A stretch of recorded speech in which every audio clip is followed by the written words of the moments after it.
guys, welcome to Gabe's Garage. Typically I don't do these review videos, but I wanted to show you something that is pretty cool that I got for my birthday. What I have here is a variable ND filter, and what it does is it's pretty much like sunglasses for your camera. It's really bright outside, that's why my eyes are almost closed. I'm outside just to give you a test example of what it looks like of before and after. And it took me years of just try videoing and failing, and why does my video look like this, and some days why do they look good. And the end result, it was the settings and the ND filter that I didn't have, and I'm gonna show you what it does. Pretty cool.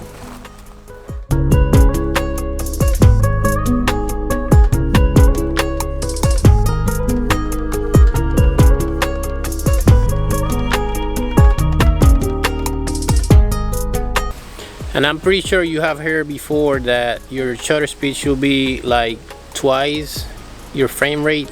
Either you have read it or you have seen it on other people's videos that they'll tell you that, but that's the problem with it. Sometimes the light outside is too much, and when you try to set those settings, it's gonna look way overexposure.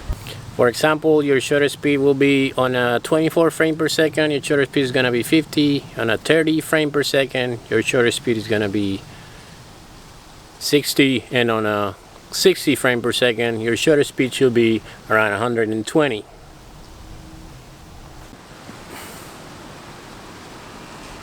What? But the problem is when you go outside, it's gonna look like this.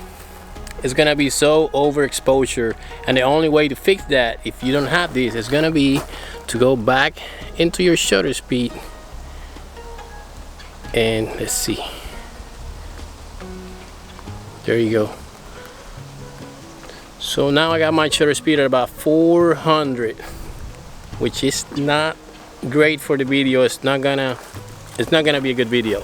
And now the picture is gonna be way overexposure, so we can go to the ISO, but the problem is that the lowest that most cameras will get is like 100, right? And you cannot go any lower, so even then it's still gonna be way overexposure.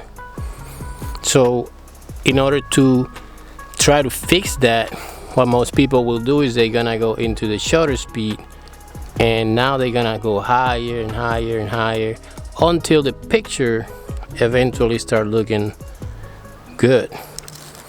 This will work for pictures, but for a video it's terrible.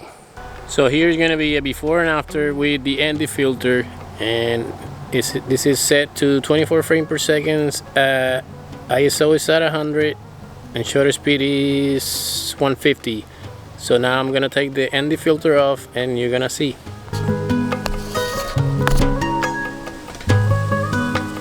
So now I can keep my shutter speed at the double of my frame rate, and my ISO is gonna be at the lowest. But even if I have a little bit of overexposure, all I have to do is adjust it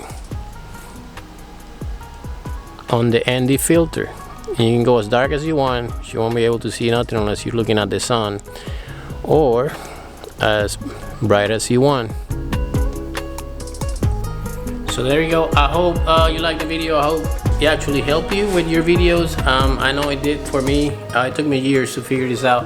I never went to videography or photography school or anything like that. I just been doing it for a while, and I figured why not to share the information. I hope it helped you. The link is going to be in the description, and I'll see you around.